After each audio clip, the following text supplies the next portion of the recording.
Welcome to Your Seventh Sense, a show for mission-driven entrepreneurs to evolve into unstoppable, intuitive leaders.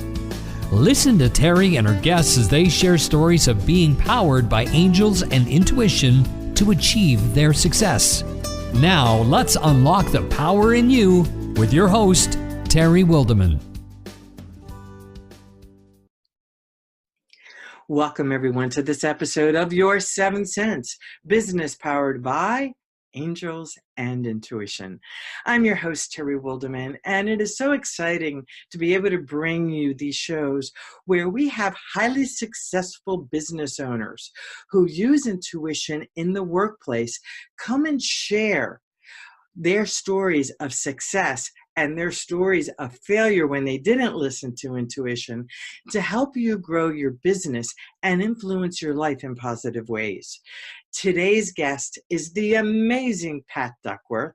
She has so much to share with us today, and I'd like to share with you a little bit about Pat's background. Let me put the glasses on first here. Okay.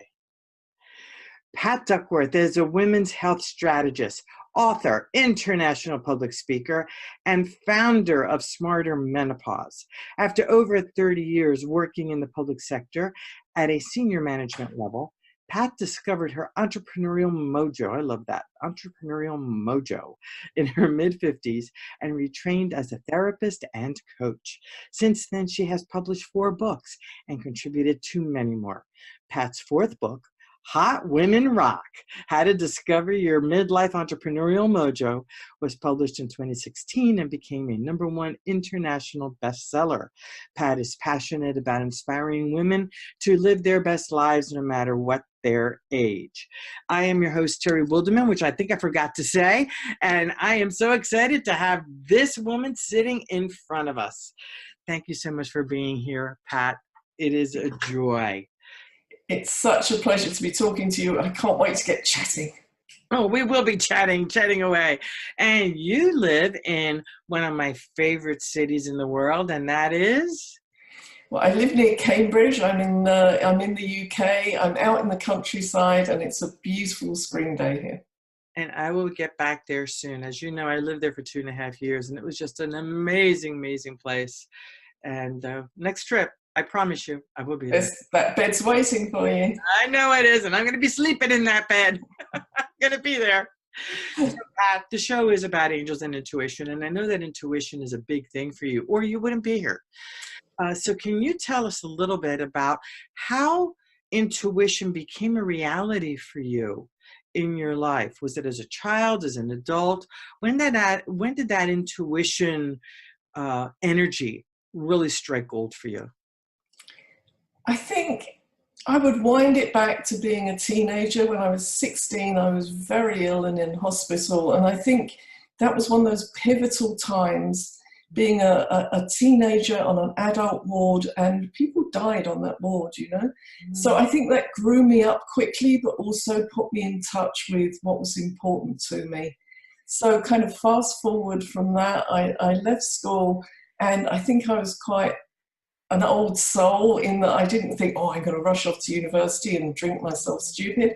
I got a job, and I went into local government and then central government, and I had a bit of a career plan, and I worked my way through from doing professional work to doing managerial work, up into doing corporate work and becoming a director in a big government department.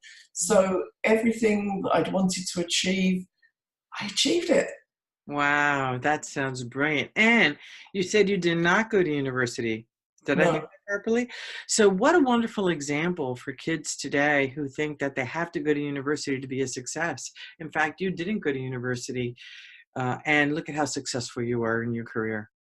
Yeah, and later I did something called Open University. So I did do a degree, and I did an MBA in my own time later.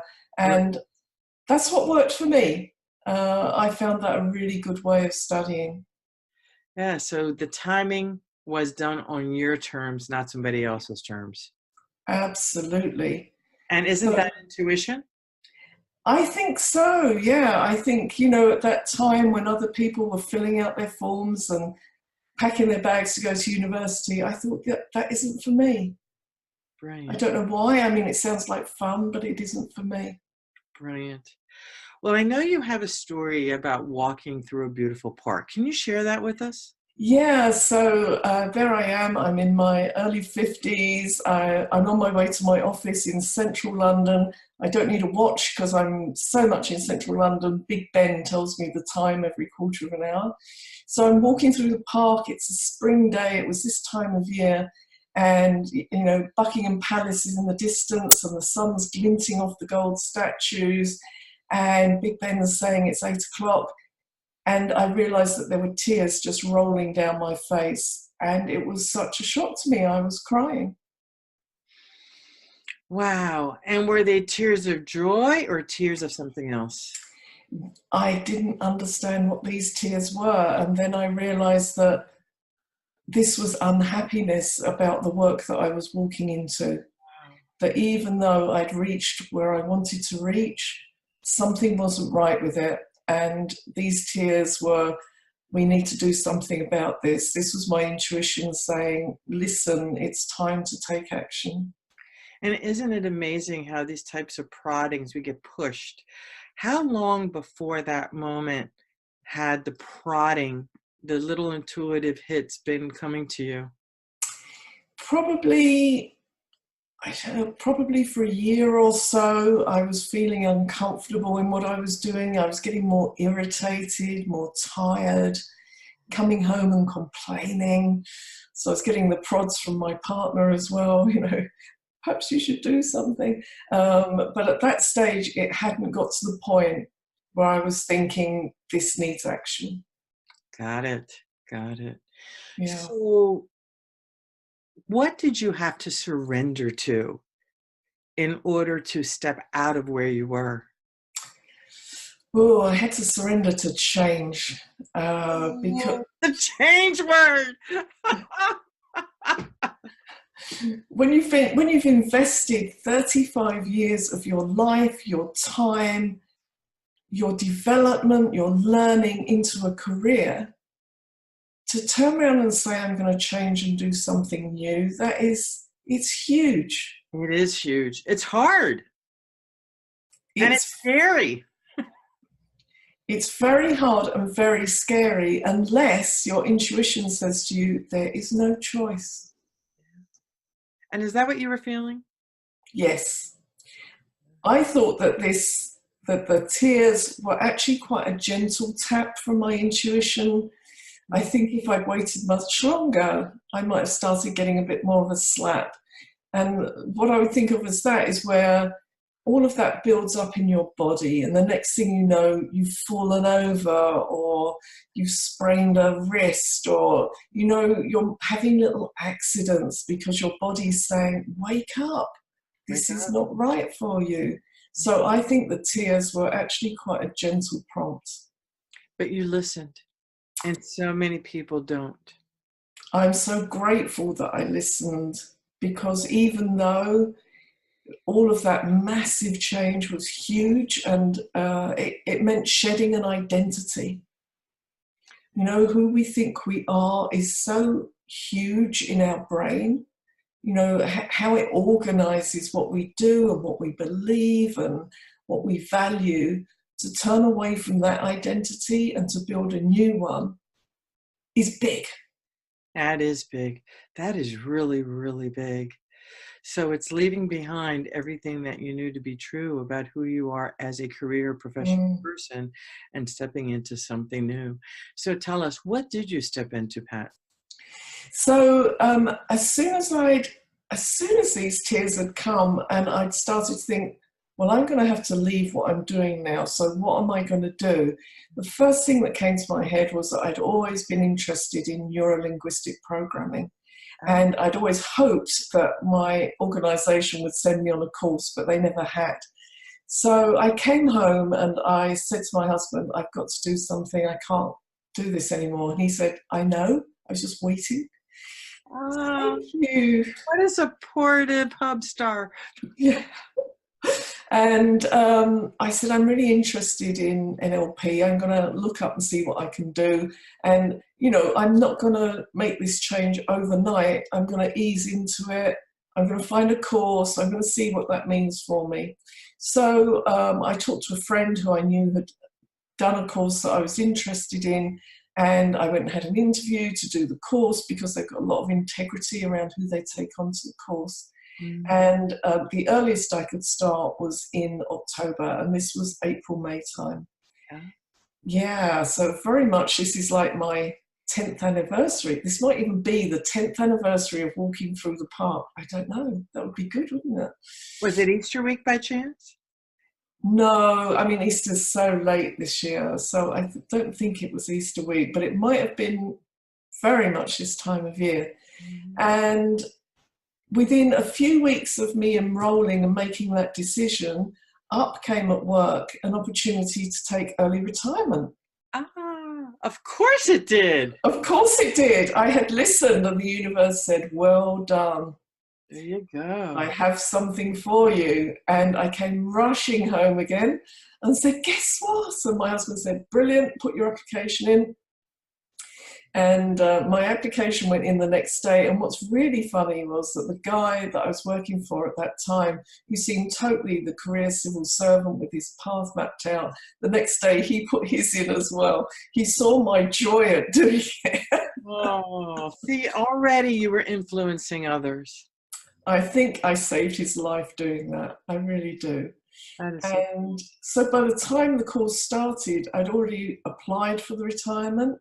By the second weekend of it, I knew that I had got the retirement. And by the third weekend, I was within a week of walking away from the job. So it all just kind of fell into place.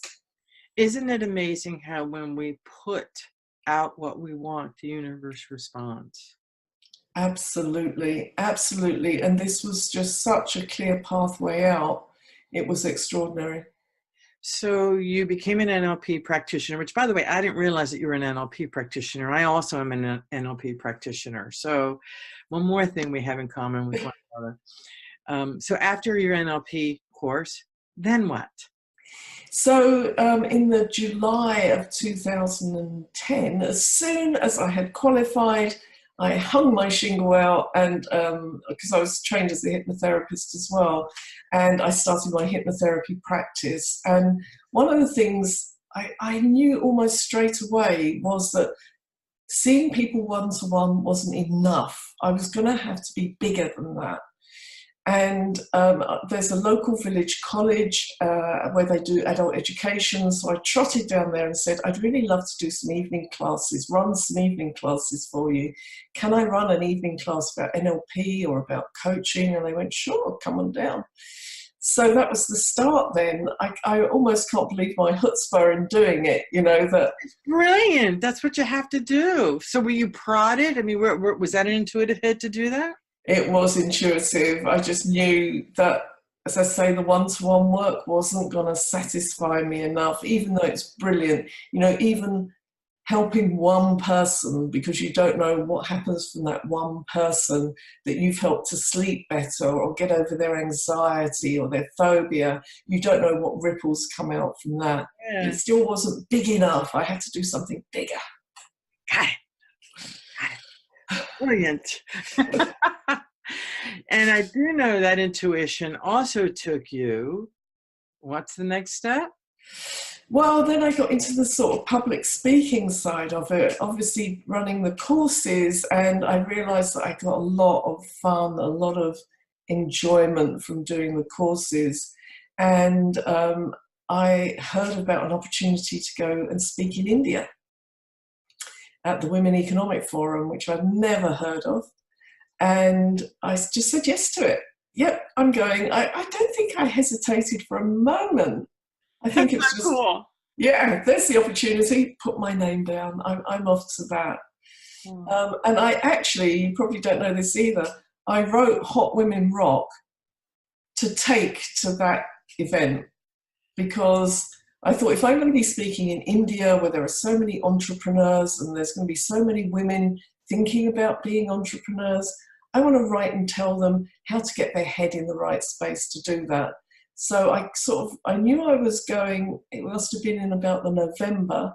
I had the book written and published by March, and I took it out with me in April. I'm not, I knew that you wrote the book then because our books both came out about the same time. Yeah. I didn't realize that it was for that event. That is so cool. Yeah, and it was just beautiful to take it there and to speak to. I mean, there were, at that particular event, I would say there were about 1,500 women there, and from just about every country in the world. There were a lot of people from India, but from Panama, from South America, from Egypt, from Wow. just Australia, New Zealand. And to stand up in front of a group of those women and talk about entrepreneurship and have them come out afterwards and go, wow, you've really inspired me. I'm going to do something about this. That was fantastic. That is brilliant. And intuition is because of you listening to your intuition, it put you there, correct? Yeah, absolutely. Because I don't know whether my husband thinks it's funny, but the previous year he'd said that he'd really like to go to India because he likes trains and he wanted to go and see some of the trains. And I said, oh, India, I'm not sure because, our safety and all the rest of it. And then I kind of walked into the room and said, oh, by the way, I'm going to India. Did he go with you? No, he didn't. He was sort of, what? I said, oh, but I'm going to a conference. It's a women's conference. You probably won't want to go. And he went, no. And then I got the opportunity to go up into the Himalayas. Oh, goodness. So after that, I know that event has helped you become an international speaker because you have been speaking around the world. And again, it's all because you listen to your intuition. Yeah, absolutely. Not just with Women Economic Forum, but I've spoken in Iceland. That was very cold. I've spoken in the Netherlands. I've just come back from Singapore. Obviously over to America and Canada. I just look for these opportunities and just check out, does that feel like the right place to speak? And then I'm booking my plane. There you go. That is just absolutely brilliant. So, Pat, I have to ask you, was there ever a time that you did not listen to your intuition and you regretted it? Yes. I think. Okay, spill. Well, I think when you start out in business, you're so keen, to have success and to have this, have that, because you think it's about this sort of acquisition mentality of having a business, having a website, having a book. And then opportunities come up from people who perhaps don't have the same integrity as you have. And you override your intuition, which is saying, don't go near this, take your time, don't do this.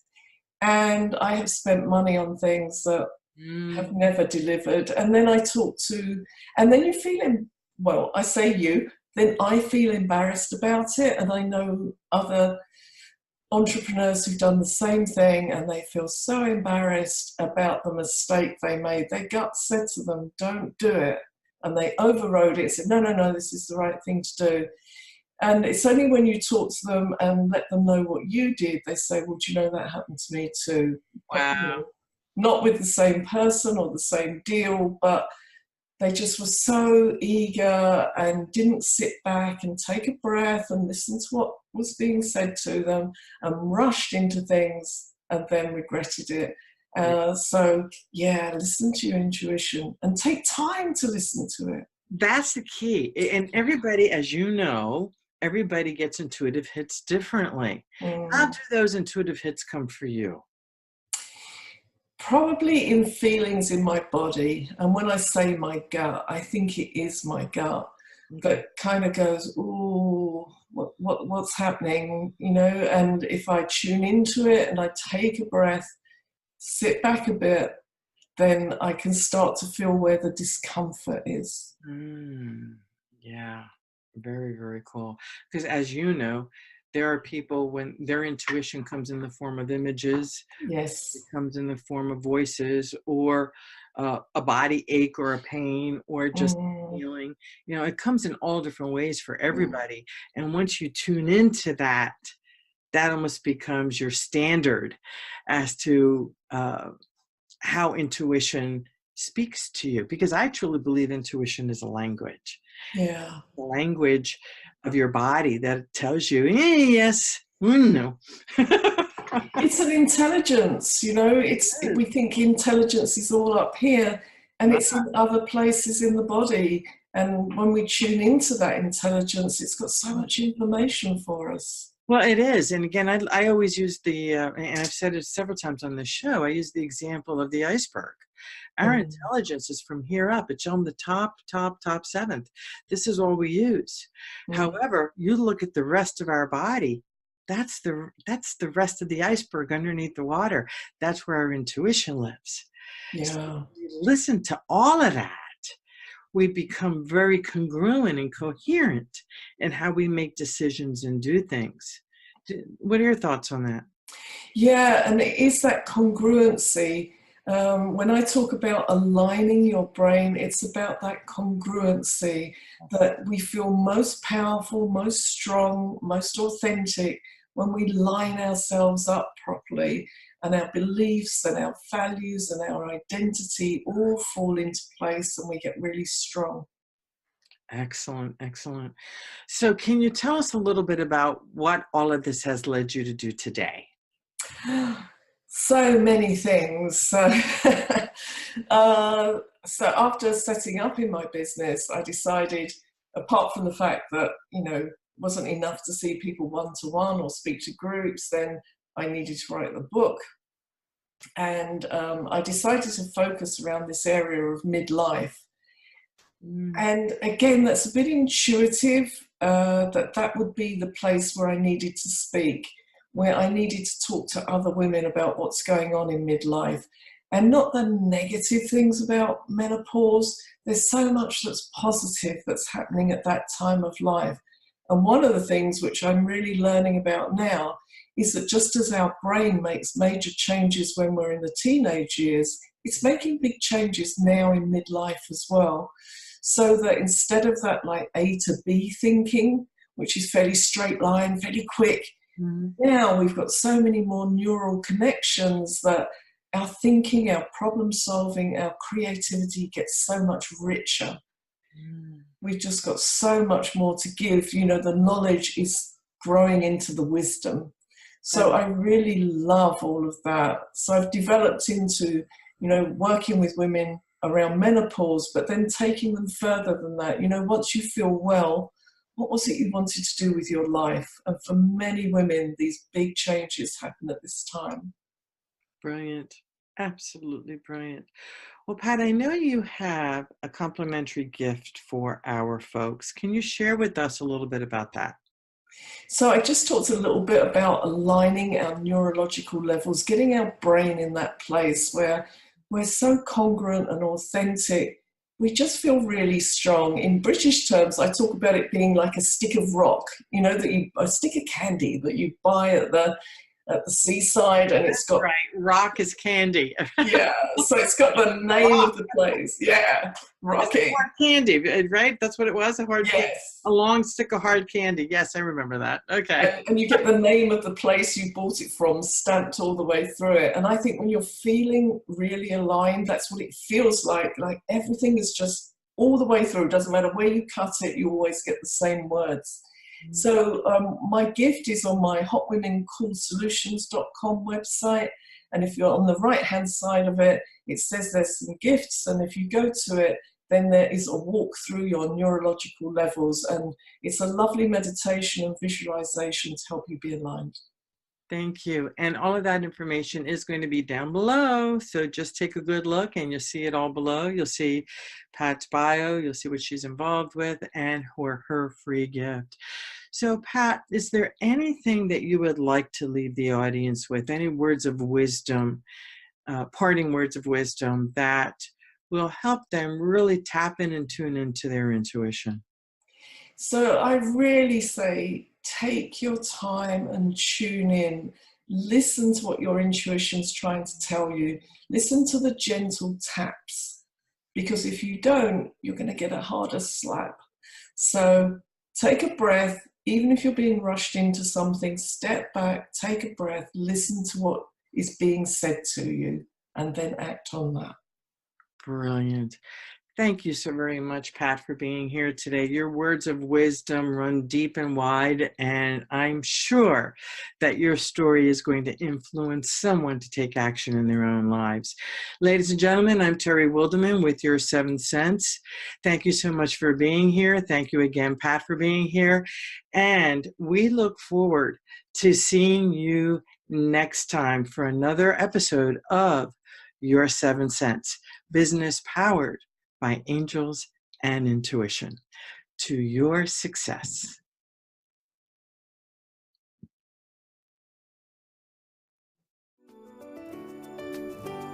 Unlock the power in you and elevate your 7 cents with our intuitive leadership training programs, masterminds, VIP days, and retreats. To learn more, visit intuitiveleadership.com.